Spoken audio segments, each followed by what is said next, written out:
अच्छा प्रवास बेटा स्टार्ट करें। आज जो मैंने आपको डॉक्यूमेंट भेजा है बाद में सीआर सबकी हो गई है। ये कुछ चीजें रह गई।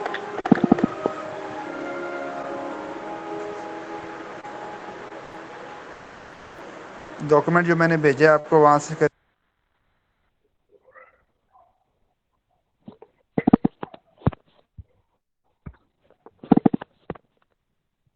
सर करो शुरू।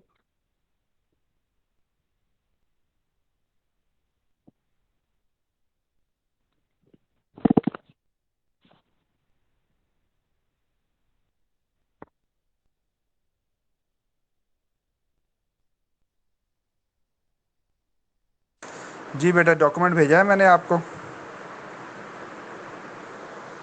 जी सर। उसमें जो वर्ड का डॉक्यूमेंट है वो खोले ना।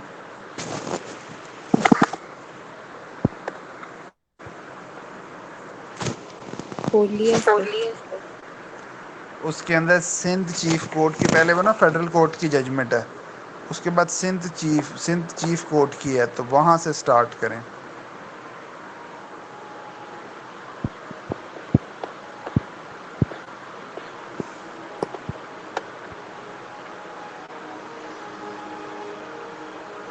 उसके ऊपर लिखा हुआ भी है सिंध चीफ कोर्ट।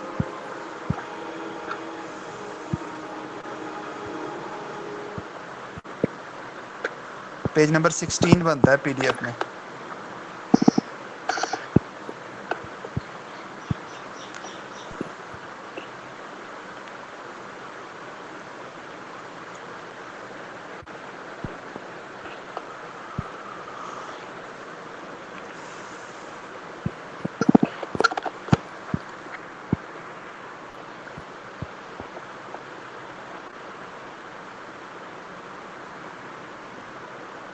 मिल गई है। जी सर मिल गया। जी। अब केस की जजमेंट है वो हम पढ़ लें। अभी हमने सारा उसको रिवाइज़ किया है, लेकिन अब ये जजमेंट है उसको पढ़ लेते हैं हम कि अदालती फ़ैसले में क्या लिखा हुआ है। तो ये 3 जजेस थे। ये जो सिंध चीफ कोर्ट है, इधर जो है ये आर्टिकल 223 ए और 10 को चैलेंज किया गया था। और चैलेंज इसमें इस बुनियाद पर हुआ था कि जो फेडरल गवर्नमेंट ने कहा था कि ये जो 2 आर्टिकल्स हैं ये दे वर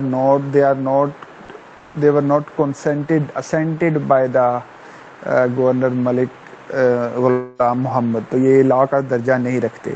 तो इसलिए ये जो कोर्ट्स हैं ये रेट ज्यूरिसडिक्शन इनकी एक्सटेंड नहीं हुई, इसलिए रेट ऑफ मैंडमस और रेट ऑफ को वारंटो के हवाले से ये अपना फ़ैसला नहीं दे सकती।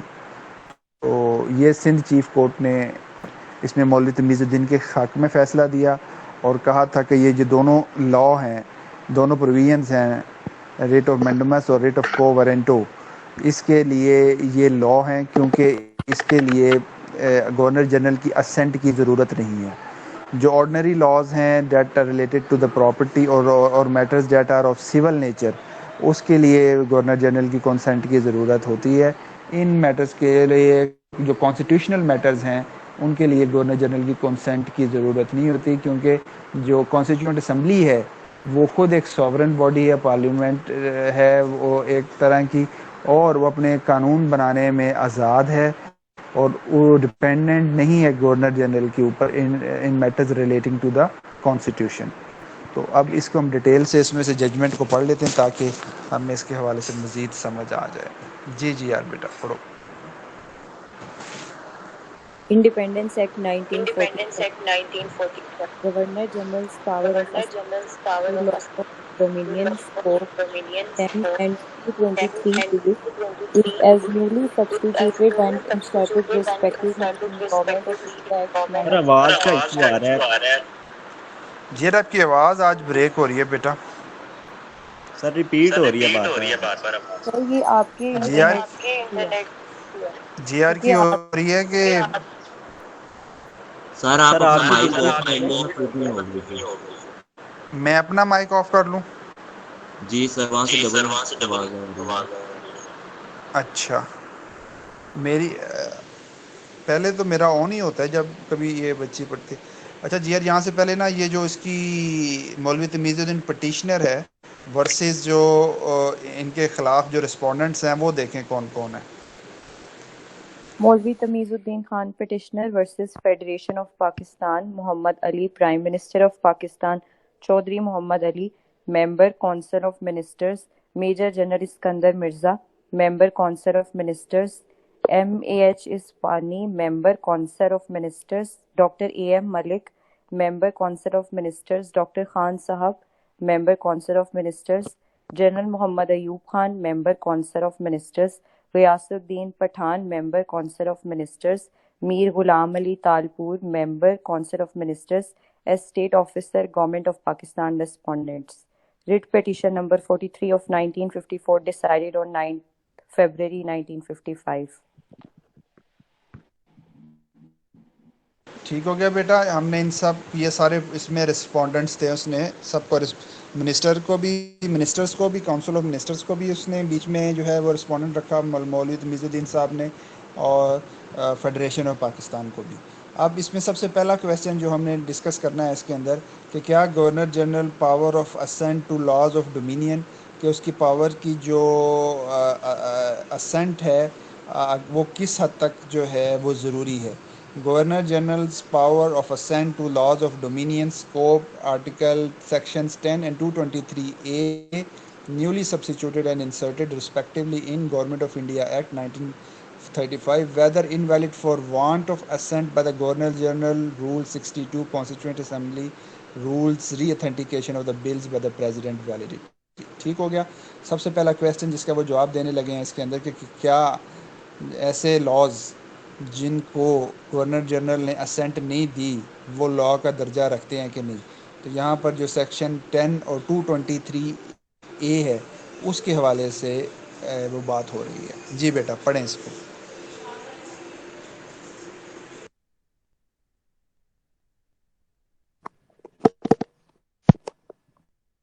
Independence Act 1947, Governor General's power of assent to laws of dominion, scope, article, section 10 and 223A as newly substituted and inserted respectively in Government of India Act 1935, whether invalid for want of assent by Governor General Rule 62, Constituent Assembly rules authentication of bills by President validity. On October 24th, 1954, His Excellency the Governor General issued the following proclamation. मेरे हमवतनों का क्या मतलब होता है? मेरे हमवतनों, किसका? मेरे अजीज हमवतनों। और इससे मुराद है कि वो भी वतन का मेंबर है, सिटीजन है, और उनके साथ वो दूसरों को भी मुखातिब। वतन है टीवी में बाद में आता है मेरे अजीज हमवतनों।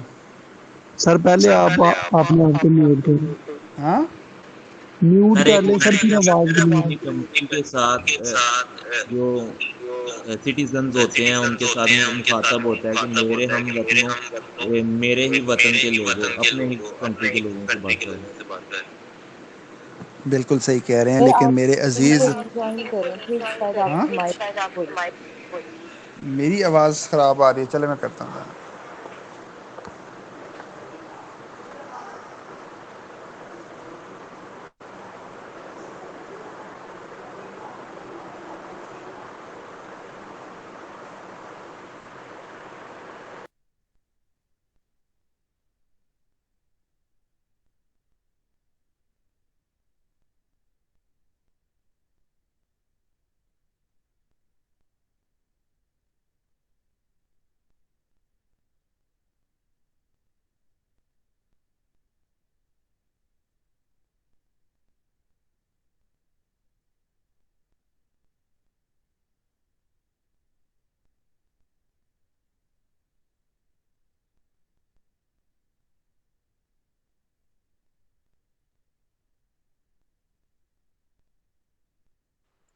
जी अब बेहतर है आवाज़ बेटा?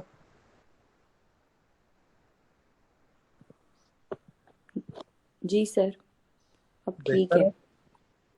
अच्छा, मैं वैसे ही आपसे एक स्टायर है आपसे डिस्कस कर रहा हूँ। मेरे अजीज हमवतनों, जब भी फौजी आते हैं ना टीवी पर, वो कहते हैं मुशर्रफ आया या सदर अयूब आया, ज़ियाउल हक साहब आए, तो वो कहते हैं मेरे अजीज हम वतनों, उसका क्या मतलब होता है कि हम आ गए हैं। तो वो आपने कभी सुना नहीं, कभी टीवी पे आप देखें तो वो ऐसे बात करते हैं कि मुल्क जो है वो बड़ी नाजुक हालत से गुजर रहा है, रियासत जो है वो ख़त्म हो गई है, इमरजेंसी लग चुकी है, इदारे रियासती इदारे जो हैं वो नाकाम हो गए हैं, तो अगर हम ना आते तो हमारा मुल्क का दिवालिया हो जाता। तो ये जो आगे जीआर पढ़ने लगी है, ये प्रोक्लोमेशन है उसकी, जो उस टाइम पर जो गवर्नर जनरल था उसने ये टीवी पर आकर, या रेडियो, उस टाइम रेडियो पाकिस्तान था, तो उस पर आकर उसने ये जो है वो अल्फाज बोले थे जो इन्वर्टेड कॉमास के अंदर हैं। The governor general having the, जी The Governor General, having considered the political crisis with which the country is faced, has with deep regret come to the conclusion that the constitutional machinery has broken down. He therefore has decided to declare a state of emergency throughout Pakistan. The Constituent Assembly, as at present constituted, has lost the confidence of the people and can no longer function. जी Sir, continue. हाँ पढ़ो The, बेटा, ul- the मेरी ultimate आवाज़ अब बेहतर हुई है? जी सर अब ठीक है. चलो पढ़ो। The ultimate authority vests in the people, who will decide all issues, including constitutional issues, through their representatives to be elected afresh. Elections will be held as early as possible. Until ji such time elections are held, the administration of the country will be carried on by a reconstituted cabinet. He has called upon the Prime Minister to reform the cabinet with a view to giving the country a vigorous and stable administration. The invitation has been accepted. The security and stability of the country are of paramount importance. All personal, sectional, and provincial interests must be subordinated to the supreme national interest. In pursuance of the proclamation, the Constituent Assembly was dissolved समझ and uh the गई बेटा? यहाँ पे inverted commas जहाँ पर बंद होते हैं, यहाँ पर उनका खिताब जो है वो बंद हो जाता है। और आखिर में इन्होंने बड़ा इंपॉर्टेंट बात की कि security and the stability of the country है the paramount importance and all the personal, sectional, provincial interest must be subordinated to the supreme national interest. जहाँ पे सुप्रीम नेशनल, जहाँ पे कौमी मफाद आएगा, वहाँ पे लोगों के ज़ाती मफाद जो हैं उनको तरजीह नहीं दी जाएगी। तो यहाँ पर उन्होंने क्या किया कि जो कॉन्स्टिट्यूएंट असम्बली है उसके ऊपर से लोगों का एतमाद जो है वो ख़त्म हो गया है, कॉन्स्टिट्यूशनल इश्यूज अराइज हो गए हैं, और हम नया इलेक्शन कराएंगे और नए इलेक्शन में नए लोग लेकर आएंगे। तो मीनवाइल जो है हम एक जो है वो काउंसिल ऑफ मिनिस्टर्स बनाएंगे, नए कैबिनेट बनाएंगे, रिकॉन्स्टिट्यूट करेंगे कैबिनेट को, और उसके अंदर फिर उन्होंने नॉन इलेक्टेड मेंबर्स जो हैं वो डाल दिए। ठीक हो गया, ये सारा उसका जो है वो प्रोक्लेमेशन, ये अल्फाज बोल के तो उन्होंने मुल्क में इमरजेंसी लगा दी। ख्वाजा निज़ामुद्दीन को भी घर भेज दिया, वो एज वज़ीर आज़म काम कर रहे थे, और जो स्पीकर थे ख्वाजा निज़ाम अपना मौलवी तमीज़ुद्दीन, उनको भी घर भेज दिया। तो ये सारा सिचुएशन जो है वो ऐसे हो गई। जी in pursuance of the proclamation of the Constituent Assembly was dissolved and the cabinet was reconstituted, respondents 4, 5, 7, 8 and 10 not being members of the Constituent Assembly being included in the new setup. The proclamation was the subject of a petition under Section 223A, Government of India Act 1935, for writs of mandamus and quo warranto preferred by Maulvi Tamizuddin Khan, the President of the Constituent Assembly, with a view to number 1, restrain the respondents from giving effect to the proclamation and from obstructing the petitioner in the exercise of his functions and duties as President. Number 2, determine the validity of the appointment as ministers of respondents 2 to 10.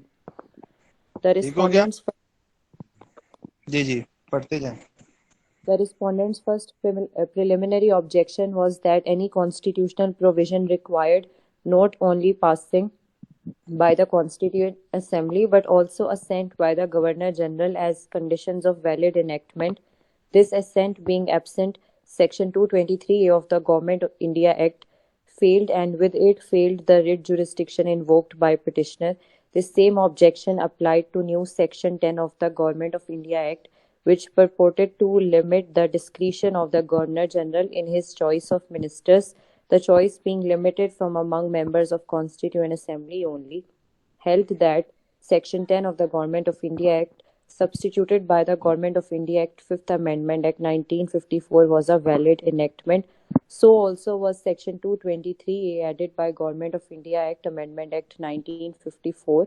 Writ of quo warranto was ordered against respondents 4, 5, 7, 8 and 10, prohibiting them from exercising the office of minister, and a writ of mandamus restoring the petitioner to the office as President of the Constituent Assembly by restraining respondents from interfering with his duties and obstructing him in the exercise of his functions. ठीक हो गया बेटा, यहाँ तक clear है? कोई question है तो डिस्कस कर लें।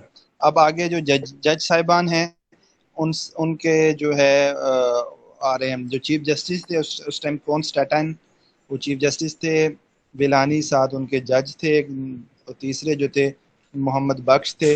इन तीनों के जो आगे पॉइंट ऑफ व्यू है वो जजमेंट में आ रहे हैं। यहाँ तक क्लियर है कि को वारंटो का भी उन्होंने डिस्कस कर लिया और रिट ऑफ मैंडमस को भी कर दिया। तो basically high Sindh chief court ने ये दोनों लॉज 223A और 10 दोनों को वैलिड करा दिया। जी। Per Constantine, Chief Justice under subsection 3 of Section 6 Independence Act 1947, the Governor General's full power to assent is accompanied by deletion of disallowance, reservation and suspension, and the purport of the section is to provide that the Governor General's power of assent is not to be controlled by Her Majesty. This is in keeping with the key to interpretation provided by the preamble, the Declaration of Independence, and with the purport of sections 5, 6 and 7, the abdication of all control by the Crown, Parliament and Government of the United Kingdom. Subsection 3 does not provide that assent is necessary, but that if assent is necessary, the Governor General shall have the full power. ठीक हो गया। यहाँ पर उन्होंने बड़ा clearly, जो chief justice साहब थे उन्होंने बड़ा क्लियरली कह दिया था कि इनके असेंट की ज़रूरत नहीं है, but that if assent is necessary, अगर ज़रूरत है तो फिर उनके पास ये इख्तियारात है। तो इसका मतलब क्या है? तो अगर ज़रूरत है तो इसका डिसाइड किसने करना है? कॉन्स्टिट्यूएंट असम्बली ने। अगर कॉन्स्टिट्यूएंट असम्बली उनके पास भेजती है तो वो उसके ऊपर साइन करने या ना करने का अपना इख्तियार रखते हैं। लेकिन अगर उनके पास कॉन्स्टिट्यूएंट असम्बली नहीं भेजती तो फिर कोई लॉ जो है उनके साइन ना होने की वजह से लॉ का स्टेटस जो है वो नहीं खो देगी। ठीक है, क्योंकि अब मुल्क में बादशाह तो है नहीं। Abdication of all control by the crown जो है वो है। अब मुल्क मतलब तमाम हर किस्म के जो बादशाहत है वो मुल्क से ख़त्म हो चुकी हुई है। इसलिए जो गवर्नर जनरल के जो इख्तियारात हैं वो भी जो हैं वो ताबे हैं इसके कॉन्स्टिट्यूएंट असम्बली के, और वो गवर्नर जनरल जो हैं उनकी जो मर्ज़ी है वो मैजेस्टी भी कंट्रोल नहीं कर रही। मैजेस्टी जो हिज मैजेस्टी या हर मैजेस्टी उस टाइम पे अगर जिंदे थे, किंग थे, तो क्वीन एलिजाबेथ 1954 में मेरे ख्याल क्वीन बनी है। उससे पहले जो किंग थे उन वही इसको देख रहे थे मामलात को। तो जब क्राउन ख़त्म हो गया है, बादशाहत ख़त्म हो गई है, तो फिर जो है सॉवरन बॉडी जो है वो कॉन्स्टिट्यूएंट असम्बली ही है। जी। 1952 था वो। जी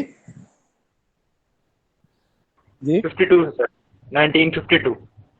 52 में किंग फोर्थ हुआ था मैजेस्टी में। उसका नाम मेरे ख्याल क्या था सर? ये जॉर्ज सिक्स। फ्रेडरिक है उसका नाम, क्या नाम है? George sir, George. ये जॉर्ज के बाद ये एलिजाबेथ जो है 52 में आई है, और 52 से 54 तक ये रही है, और उसके बाद अब तक क्वीन एलिजाबेथ 2 ही है। 6 फरवरी 1952। 52 तक हिज मैजेस्टी था और 52 के बाद हर मैजेस्टी हो गया। उसके बाद वो किंग की इन्होंने सीट ही अबॉलिश कर दिया, अब कोई नहीं आएगी। तो ये टीचर से सर से डिस्कस हो रहा था, तो वो कह रहे थे कि इसके बाद इनके बेटे के चांस हैं। लेकिन सर बेटे ने खुद इनकार कर दिया है, उसने वो मैरिज की है वो नहीं औरत के बेटा, साथ। और आप देखें ना, वो सीट ही बॉलिश हो गई है। हेयर अजनबी तो का बड़ा इसका बेटा। हेयर तो इसका वो चार्ल्स ही है, हेयर में चार्ल्स ही लिखा हुआ। विकिपीडिया में देखे ना, तो आपने अभी वो खोला है जिसमें आपने जॉर्ज का नाम देखा था। जॉर्ज का जो प्रेडी सक्सेसर है वो ये क्वीन एलिजाबेथ है, लेकिन आगे उसकी सीट अबॉलिश हो गई है किंग की। वरना फिलिप्स जो था, जो इसका खाविंद है, जो अभी फौत हुआ, तो वो किंग क्यों नहीं बना? सर क्योंकि क्वीन एलिजाबेथ के फादर थे ना जिनसे पहले किंग, तो ऑब्वियसली उनकी नस्ल में ट्रांसफर होनी थी। तो जो किंग जो फिलिप्स था वो भी तो ड्यूक का किंग था ना बेटा, ड्यूक ऑफ प्रिंस था ना वो। सर उसके फादर तो किंग नहीं थे ना, इसलिए। तो प्रिंस प्रिंस कौन होता है? सर वो फैमिली जो होती है, वो जो अगर रिश्तेदार हैं तो वो भी तो प्रिंस में ही आते हैं ना। अच्छा। अब बहन भाइयों की शादी तो होने से रही। हम्म। मैं कहा बहन भाइयों की तो शादी तो हो नहीं सकती, तो जो उसके फादर थे क्वीन के, वो उनकी नस्ल आगे चली तो वो क्वीन आगे क्वीन बनी।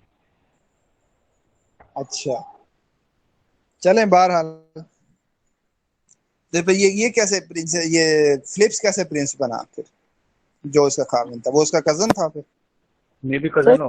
तो क्वीन से शादी हो गई ना, इसलिए वो प्रिंस बना, लेकिन वो किंग नहीं बना था क्योंकि तो वो वो बेटा, फैमिली। वो तो पहले ही ड्यूक ऑफ प्रिंस था। वो तो क्वीन से शादी होकर तो उसको किंग बनना चाहिए था, लेकिन किंग की सीट ही इन्होंने अबॉलिश कर दी है। आप देखें जरा इस पे विकिपीडिया पे क्या लिखा हुआ है इसके बारे में, किंग की सीट के बारे में। प्रिंस तो वो पहले से ही था। फिलिप्स जो था वो ड्यूक ड्यूक का ये भी प्रिंस था। पॉसिबिलिटी है, ये पॉसिबिलिटी हो सकती है कि क्वीन को पावर देने के लिए इन्होंने किंग की सीट अबॉलिश कर दी हो। हाँ मे भी।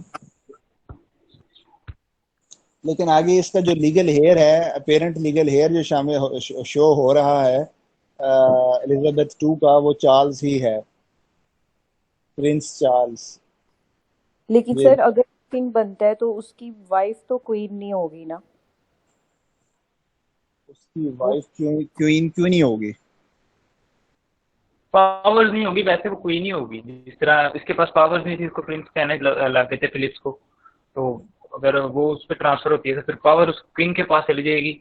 और वैसे तो वो अगर देखा जाए तो क्वीन ही है, तो मे भी उसको पावर ना दें और प्रिंसेस कहने लग दें। हम्म। सर रॉयल पावर जो सिर्फ जो रॉयल फैमिली से मेंबर्स बिलोंग करते हैं सिर्फ उन्हें मिल सकती है। जिस तरह प्रिंस फिलिप जो है वो रॉयल फैमिली से बिलोंग नहीं करते थे, इसलिए उन्हें बेशक किंग कंसर्ट का टाइटल दिया गया था, लेकिन he was not allotted the powers. वो क्वीन को ही मिला था because she was part of the royal family. अच्छा, मुझे थोड़ा सा इसमें ये समझाएं कि ये तो शादी जो रॉयल फैमिली है बेटा, ये तो शादी रॉयल फैमिली के अंदर ही करते हैं, रॉयल फैमिली से बाहर तो ये शादी करते ही नहीं है। तो फिर किस तरीके से वो जो फिलिप्स है वो शाही खानदान से ताल्लुक नहीं रखता था फिलिप्स? सर वो रखते थे, लेकिन ब्रिटिश रॉयल फैमिली से उनका एज सच इतना क्लोज कनेक्शन नहीं था, specially if as compare to queen Elizabeth. Queen Elizabeth तो सबसे पहले, जिस तरह प्रिंस चार्ल्स हैं वो भी he is currently the first in line in throne, तो उसी तरह उस टाइम पे क्वीन एलिजाबेथ जो है, प्रिंसेस एलिजाबेथ, वो she was the first in line to the throne. तो जो सबसे पहले, जो सबसे क्लोजेस्ट होता है टू द करंट किंग या to the previous king, crown. तो टू द उनको क्राउन। नेक्स्ट बनाया जाता है। अच्छा, आपके कहने का मकसद है कि जो ज्यादा क्लोज है क्राउन के, मतलब जो ये इस तरह कर रहे हैं, जो डायरेक्ट डिसेंडेंट्स में से है। जी sir, direct this is the descendant. Proper word, के जो डायरेक्ट डिसेंडेंट्स में से है ये भी लिखा हुआ है वो कि जो ये है। जो क्वीन हाँ, विक्टोरिया के, ये क्वीन विक्टोरिया के ग्रैंड सन्स में से आते हैं, ग्रेट ग्रेट ग्रैंड सन्स में। तो ये थर्ड कजन है आपस में। लेकिन इसमें ये बात मुझे नहीं समझ आ रही थी बेटा कि जब वो एक रॉयल फैमिली जो, इसमें एक अब स्टोरी ये भी है कि जो डियाना से इसने शादी की और डियाना का जो मर्डर हुआ, उसमें भी जो है ये रॉयल फैमिली ही इन्वॉल्व थी, क्योंकि वो इनकी हिस्ट्री है कि ये अपनी फैमिली से बाहर शादी नहीं करते। अब इसमें अल्लाह बेहतर जानता है कि कितनी क्यों सच हकीकत है या नहीं है। या सर ये थर्ड कजन है आपस में? ठीक हो गया। तो फिर वो किंग क्यों नहीं बना बेटा? वो जो फिलिप्स था वो किंग क्यों नहीं बना? सर ये कजन है ना, तो बात ये है कि ये जो फादर किंग है उसकी आगे औलाद को ट्रांसफर होनी थी ना, तो इसीलिए क्वीन को ट्रांसफर हो गया। अगर फादर फिलिप्स के होते किंग तो फिर उसको ट्रांसफर हो जानी थी। आपस में कजन तो है, इनकी शादी वगैरह तो जो हो गई, पर ये है कि पावर तो ऑब्वियसली उसको ट्रांसफर होनी है जिसकी नस्ल चल रही है। मैंने जब क्वीन की सर ये शादी जो होती अब है प्रिंस किंग ही विलियम होता है, है। सर प्रिंस विलियम की शादी कोई रॉयल फैमिली में तो नहीं शादी हुई? उसने तो एक अफ्रीकन वो खतून है उससे शादी की है और उसकी निस्बत से उसने किंग फैमिली से डिस्कनेक्ट कर लिया अपने आप को। प्रिंस विलियम ने किया है। जो कैट है वो तो शाही खानदान से है ना, जी वो उसने तो अपने आप को डिसएसोसिएट कर लिया ना। छोटे भाई हाँ छोटे भाई एक का नाम विलियम है और एक का नाम जॉन है मेरे ख्याल। जो बड़ा भाई है उसने शाही खानदान में की है और जो छोटा है उसने बाहर की है। उसी ने अपने आप को डिसएसोसिएट भी किया। कैथरीन से, यस सर कैथरीन से किया मुझे। चलें छोड़े ये इनके मामला। हाँ जी चलो बेटा।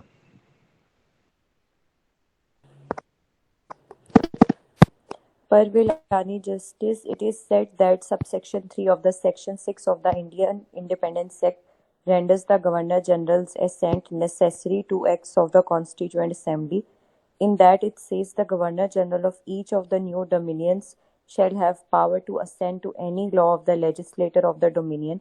The sentence, however, does not stop there and proceeds to mention the matter with reference to which or in the context of which these words are used, and to deal with the matter and context by enjoining removal of the existing statutory requirements which derogate from the fullness of power, mentioning the respect which the power was not full. Their removal is therefore what subsection 3 affects and is intended to affect, and it is their removal which results in the fullness of the power. The whole of subsection 3 is expressed in but one sentence, and all parts of it must be interpreted in relation to each other and in the context of the subject matter with which the sentence deals. The intent is not to create the necessity of assent when none has been prescribed. What subsection 3 does is to shed the existing statutory limitations to the Governor General's power to assent. There now resides in the Constituent Assembly the sovereign power and supreme prerogative to amend and repeal the existing and frame and bring into force a new constitution, which was of the essence of His Majesty's sovereignty, and therefore the Constituent Assembly, being in the place of His Majesty, is a sovereign body of no prescribed life or duration, and subject to no agency or instrument outside itself to affect its dissolution or to give its laws validity, except such as it may itself choose to create. In this ji situation, when His Majesty's own intervention to give validity or force to the measures of the Constituent Assembly was not to be required, it is anomalous to say that the intervention of His Majesty's representative was required. ठीक हो गया बेटा, clear हो गया। आखिरी lines जो हैं ये बड़ी क्लियर हैं कि in this situation when his majesty on intervention to give validity और force to the measures of the constituent assembly was not required. जब जो मैजेस्टी है उसी की जो अख्तियार की ज़रूरत नहीं है, उसी का जब अख्तियार ख़त्म हो गया है तो जो एनॉमलस है उससे मिलता जुलता उसकी रिजेम्बलेंस है, मतलब अख्तियारात के सिलसिले में, तो उसका जो रिप्रेजेंटेटिव है उसके भी अब अख्तियारात की ज़रूरत नहीं है। यहाँ पर जितने भी जो अख्तियारात हैं अब कॉन्स्टिट्यूएंट असेंबली के पास चले गए। ये लाइन पढ़ना ऊपर वाली दोबारा, देर नाउ रिजाइड्स इन द, मतलब अब बादशाह तो है नहीं, अब लेजिस्लेचर के पास तमाम अख्तियारात हैं और जितनी भी स्टैचुटरी रिक्वायरमेंट्स हैं वो किसने फुलफिल करनी है? कॉन्स्टिट्यूएंट असेंबली ने। कॉन्स्टिट्यूएंट असेंबली का स्टेटस क्या है बेटा? यहाँ से पढ़ना, there now resides There now resides in the Constituent Assembly the sovereign power and supreme prerogative to amend and repeal the existing and frame and bring into force a new ठीक है। constitution. अब ये जो new constituent assembly है ये मुकम्मल अब अख्तियार रखती है, मुकम्मल सुप्रीम प्रेरोगेटिव बॉडी है, सॉवरन पावर है, तमाम हर किस्म का नाकानून बना सकती है, उसको रिपील कर सकती है, उसको अमेंड कर सकती है, जो मेजेस्टी है अब उसका इतने इसके अंदर जो है हिज मेजेस्टी जो है वो सॉवरन बॉडी नहीं रही है। क्लियर है, इनका भी यही पॉइंट ऑफ व्यू। अब इसमें जो थर्ड जज साहब हैं मोहम्मद बख्श, उनका क्या ख्याल है? ईद मोहम्मद बख्श, तो बहुत The अच्छी जजमेंट है, expression as per law judgement है जी। The expression law appearing in subsection ji 3 of the section 6 has reference only to the ordinary law which the federal legislature has to pass under the 1935 Act and not the law of constitution as provided by section 8. Independence Act. Under the Independence Act, the Constituent Assembly has two functions to perform. Under Section 8, it has the power to frame the constitution for the country, and under Section 8 Clause 2, it has also the powers which the federal legislature had under 1935 Act. Section 6 Clause 3 read along with Section 8 Clause 2 makes it clear that the assent of Governor General related only to the laws passed by the Constituent Assembly as federal legislature under 1935 Act. The Constituent Assembly was a sovereign body and was not subject to any checks and balances, restraints and restrictions. Under Section 6, Clause 2, it could make any kind of law it liked, even though it was against the law of England, against the 1935 Act, against any future act of British Parliament, or even against the Independence Act itself. It had the power to repeal or amend any such act, order, rule, or regulation made thereunder. It had the power to repeal not only Section 6, Clause 3 of the Independence Act, but the whole of the Independence Act itself. If that is the position, which certainly it is impossible to think that an act of the Constituent Assembly repealing or removing the provision regarding assent by Governor General would require the assent of Governor General. The Constituent Assembly was the sole and sovereign authority to determine the manner of authentication. The Governor General had to step in only when the acts of the federal legislature under 1935 Act had to be dealt with. I have therefore no manner of doubt that Rule 62 was perfectly consistent with the letter and spirit of the Independence Act and was fully enforceable as law. जी बेटा, clear हो गया। इधर उन्होंने law को इन जज साहब ने जो लॉ है उनको दो ऑर्डिनरी लॉ और कॉन्स्टिट्यूशनल लॉ में डिवाइड कर दिया। उनका जो matters data related to ordinary law, उसमें इनकी जो है वो कंसेंट की ज़रूरत होती है। Federal laws data related to Indian act 1935, उसमें इनके सेंट की ज़रूरत है। बाकी जो कॉन्स्टिट्यूशनल लॉज हैं, जो laws data related to the constitution, क्योंकि कॉन्स्टिट्यूएंट असेंबली कॉन्स्टिट्यूशन बनाने में सॉवरन है, इसलिए वहाँ पर उनकी इंटरफेरेंस की ज़रूरत नहीं है जी। नेक्स्ट नेक्स्ट क्वेश्चन है जिसको आगे इन जज साहिबान ने इसका जवाब दिया हुआ है। Whether can be governor general constituent assembly जो है, whether constituent assembly can be dissolve by the governor general, King's prerogative for the Governor General, represents His Majesty, Section 5 of Independence Act 1947, Rule 15। अब ये बात करनी उन्होंने, समझ आ गई है? आगे चीफ जस्टिस साहब ने इसके ऊपर क्या पॉइंट ऑफ व्यू दिया वो पढ़ लें। क्वेश्चन की समझ आ गई है? क्वेश्चन क्या है कि क्या गवर्नर जनरल कॉन्स्टिट्यूएंट असेंबली को डिसॉल्व कर सकता है? क्या सेक्शन 5 जो है इंडिपेंडेंस एक्ट 1947 का रूल नंबर 15 जो है वो ये इसको अख्तियार देता है कि गवर्नर जनरल जो है वो कॉन्स्टिट्यूएंट असेंबली को डिसॉल्व कर दे? तो इसके ऊपर जो चीफ जस्टिस साहब हैं उन्होंने क्या जो है वो पॉइंट ऑफ व्यू, उन्होंने अपनी जजमेंट क्या दी? तो सबसे पहले उन्होंने बड़ा क्लियर लिख दिया ऊपर, the Indian independence act contain no express provision for the dissolution of assembly, कि उसके अंदर किसी भी किस्म की कोई एक्सप्रेस प्रोविजन नहीं है कि वो डिसॉल्व कर सकता है। सेक्शन 5 की है, लेकिन सेक्शन 5 में ये नहीं लिखा हुआ कि वो कॉन्स्टिट्यूएंट असेंबली को डिसॉल्व कर सकता है जी। बढ़ें। The Indian Independence Act contains no express provision for dissolution of the assembly. Where legislators have been created by statute, dissolution has been provided for by statute.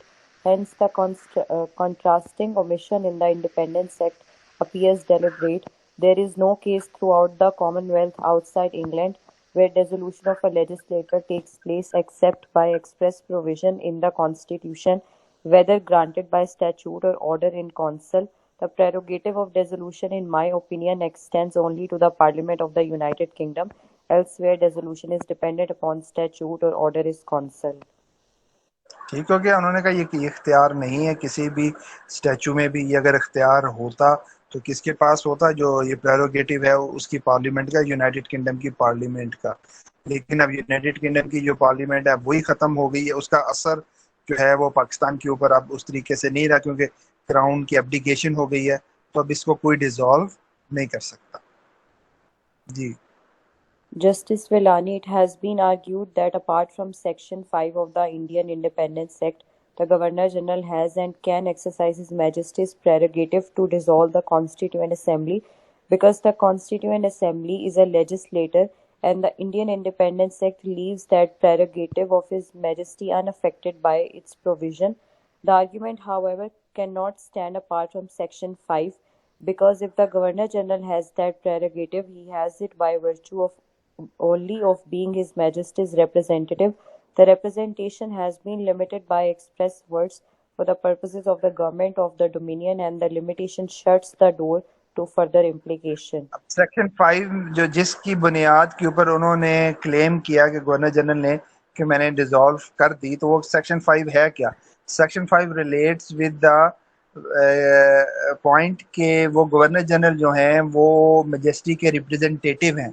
लेकिन रिप्रेजेंटेटिव किस में है? आगे एक्सप्रेस वर्ड्स में उन्होंने लिख दिया, for the purposes of the government of the dominion, कि गवर्नमेंट जो है उसके लिए वो उसके रिप्रेजेंटेटिव हैं, और लिमिटेशन भी उनके ऊपर लगा दी है। तो इसका मतलब ये नहीं है कि अगर वो उनके रिप्रेजेंटेटिव हैं मैजेस्टी के तो वो उसको तोड़ भी सकते हैं गवर्नमेंट को, इस कॉन्स्टिट्यूएंट असेंबली को। This is not the way. जी। When there is legislation covering a field of prerogative and it is desired to make the prerogative still available, it becomes necessary to reserve in the legislation the power to use the prerogative concurrently with the legislation, as otherwise the legislation, so long as it is in the force, precludes the exercise of the prerogative. जी In बेटा। 1947, the need for legislation on the prerogatives of His Majesty in relation to the new dominions, and particularly the Constituent Assemblies, clearly arose in the Indian Independence Act, for it was found necessary to specify and define the purposes for which the Governor General was to represent His Majesty. That purpose having been clearly defined, the inference is one of the prohibition against travelling beyond the boundaries of that definition. Travelling beyond the boundaries of the definition के मतलब वो जो अख्तियारात हैं जो उसमें express दिए किए गए हैं कि he is just the representative of his majesty only for the purposes of government. तो अगर वो कॉन्स्टिट्यूएंट असेंबली को डिसॉल्व करेंगे तो that it means that they are travelling beyond the boundaries.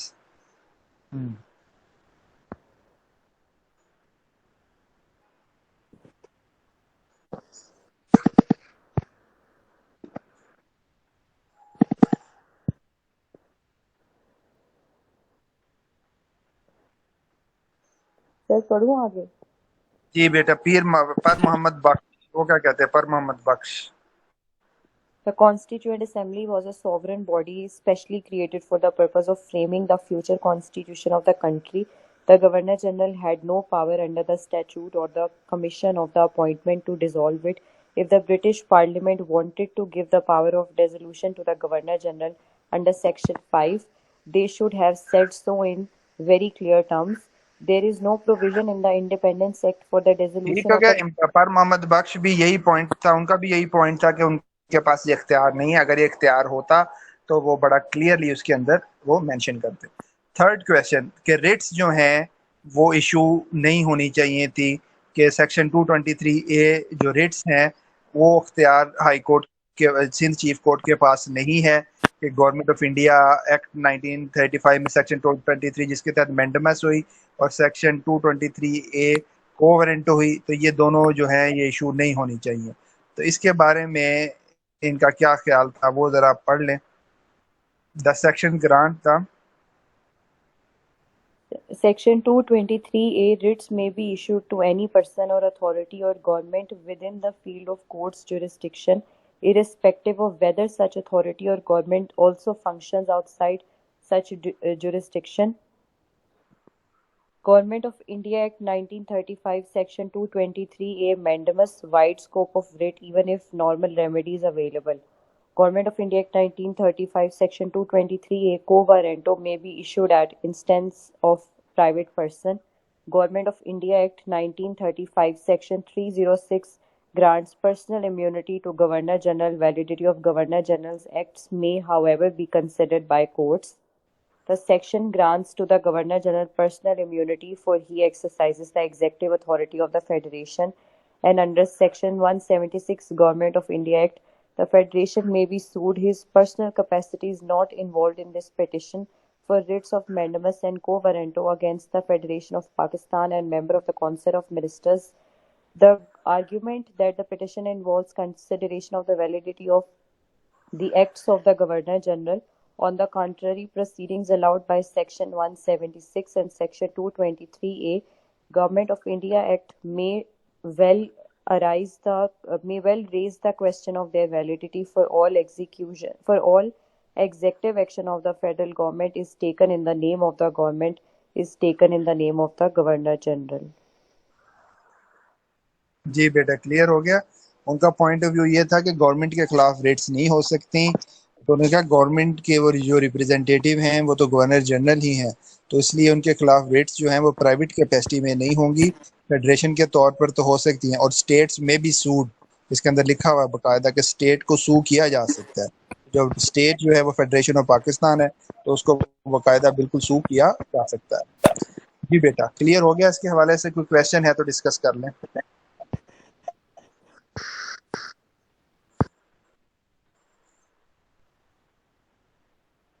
Clear है।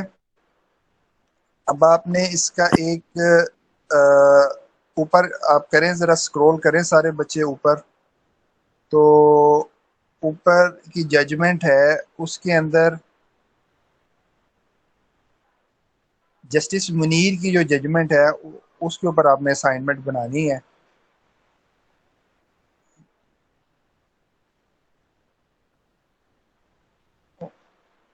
Justice Munir, okay sir. सिर्फ justice Munir की, ठीक है। इसके अंदर जी सर। जस्टिस